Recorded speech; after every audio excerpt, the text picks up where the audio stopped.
बुढेको बाजेको थाहा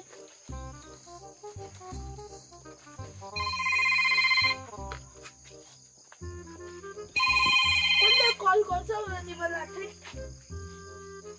हेलो भन्न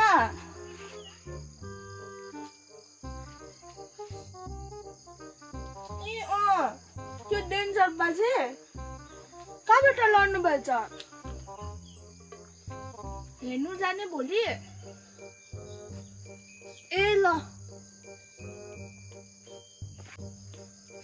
एउटा भ्लग बनाउने बेला भइगयो एउटा कन्टेन्ट पाए यस एउटा भ्लग बनाउने बेला भइगयो एउटा कन्टेन्ट पाए यस कैसे कैसे लोग रहते हैं यार यहाँ पर The next day नमस्ते एभ्रीवान खामरी म आज चाहिँ म हाम्रो बाजे डेन्जर बाजेकोमा जाँदैछु किनकि अस्तिको दिन बिहानै 5 बजी चाहिँ हाम्रो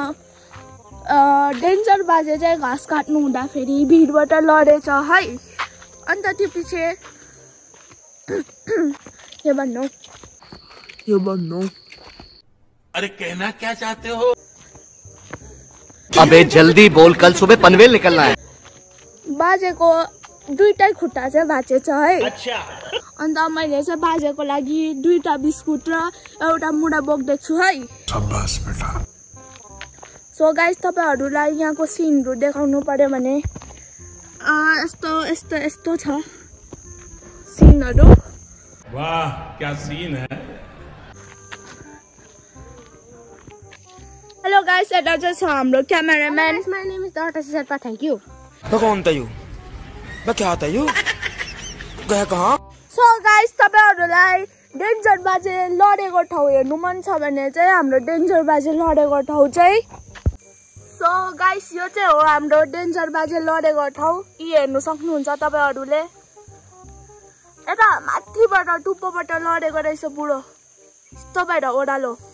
सो गाइस टाउकोहरु चाहिँ केही पनि भएन रहेछ 2टा खुट्टा चाहिँ कसरी भाँचेको नि सो गाइस तपाईहरुलाई चाहिँ अब हामी सिधै डेन्जर बाजेको घरमा भेट्छौं म सो गाइस तपाईहरुलाई डेन्जर बाजेसँग भेट्नु मन छ भने लाइक शेयर कमेन्ट अनि सब्स्क्राइब गरिदिनु होला अन्त कमेन्टमा चाहिँ डेन्जर बाजे पार्ट 2 लेखिदिनुस् होला बाइ